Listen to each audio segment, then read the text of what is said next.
You know Paris Hilton, the reality TV star, the heiress, the party girl. But you probably don't know about her great-great-grandfather, the man who built her family's billion-dollar empire. His name was Conrad Hilton, and his story is one of the most remarkable American success stories ever. From a tiny adobe house in the New Mexico desert to a global empire of 188 hotels in 38 cities. This is the story of how one man turned a $40,000 bed into a multi-billion-dollar dynasty. I'm James. Let's begin. Conrad Nicholson Hilton was born on Christmas Day, 1887, in San Antonio, New Mexico Territory. His father was a Norwegian immigrant. His mother was German-American. They were poor, but they had grit. The family owned a small general store in a desert town with barely 200 people. Travelers frequently passed through the town where they lived, which gave his father an idea to earn some income by renting out some of the rooms in their house to these travelers. Young Conrad's job? Meet the trains at the station, carry the bags, welcome the guests. He was 8 years old. This was his first lesson in hospitality, a lesson that would go on to shape an entire industry decades later. He had no idea himself. He grew up working, studying, dreaming bigger than his small town allowed. And by the time he turned 25, he had won a seat in New Mexico's first state legislature. He then founded his own bank. Of course, IT didn't all happen that easily or overnight. But the world had other plans. World War I broke out. Conrad enlisted as a lieutenant. While he was deployed in France, tragedy struck home. His father died in a car accident. In 1919, Conrad came home a changed man, 31 years old, $5,000 in savings, and a plan. His mother gave him one piece of advice: find your own frontier. Conrad set his sights on Texas. The oil boom was creating millionaires overnight. If there was a border to be found, IT had to be in Texas. What was his plan? To buy a bank in the town of Cisco, Texas, a small town riding the wave of the oil boom. It was a great place to get started on a budget, and he was already on his way. He came to Cisco with money in his pocket and dreams in his head. He had a plan and wanted to stick to it. He was confident he would stick to the plan. But when he sat down at the negotiating table, the bank owner raised the price at the last minute. That wasn't part of the plan. Conrad went outside. His cool-headedness had held out until the door. The deal fell through. His entire plan fell apart in 5 minutes. He didn't know what to do. He hadn't expected this. He was tired and worn out. He didn't know what to do, so he crossed the street just to find a place to sleep. That place was the Mobley Hotel. When he walked into the hotel, he couldn't believe his eyes. But the lobby was packed. Oil workers were waiting in line. The hotel was so full that they were renting out beds in 8-hour shifts. He had never seen anything like it in his life. Conrad looked at the chaos and saw what no one else did: an opportunity. It wasn't unfamiliar to him. He'd done this as a child, thanks to his father. He approached the hotel owner, Henry Mobley. "How much does the hotel cost?" he asked. Mobley wanted out of this business. The oil industry was calling to him. The two men wanted to pursue 2 different opportunities. The price, $40,000, equivalent to about $600,000 today. Conrad spent 3 hours reviewing the accounts. The numbers were undeniable.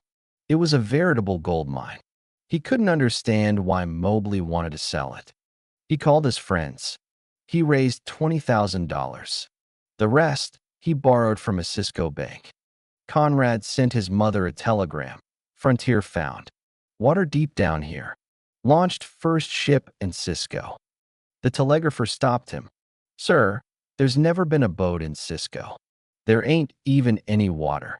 But Conrad knew exactly what he meant. He had found his frontier, and his ship was a hotel. His philosophy was simple: He called it Minimax, minimum cost, maximum comfort. It's such a memorable philosophy that it hardly needs any explanation. He turned the closet into another guest room.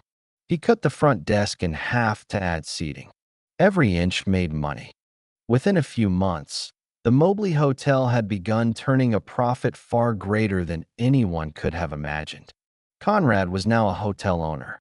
Although he didn't have a business plan, his strategy of testing the waters had paid off. By the end of the year, he had purchased a second hotel, the Melba in Fort Worth. Then came the Waldorf in Dallas. Conrad was gaining momentum, and his reach was expanding. His strategy was ruthless.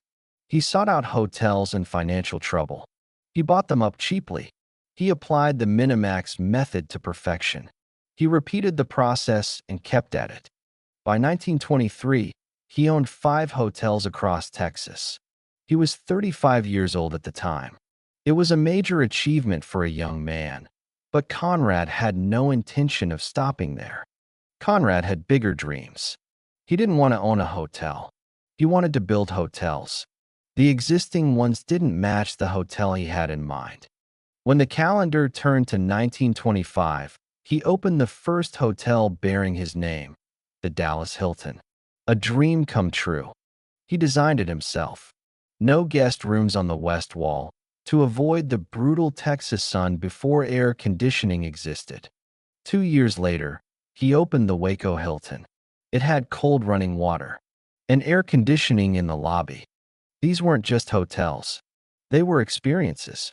They were things travelers had never seen before.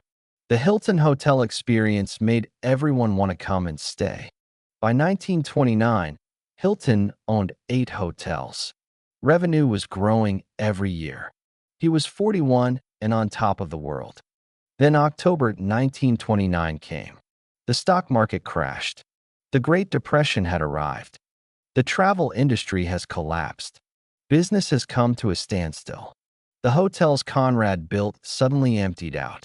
When everything was going so well and so fast, no one could have imagined this would happen. By 1931, Conrad was close to bankruptcy. He couldn't pay his bills. Investors were ready to foreclose. He had to close his El Paso hotel. He couldn't even afford to keep his own family living there anymore. Then he opened a magazine on a train.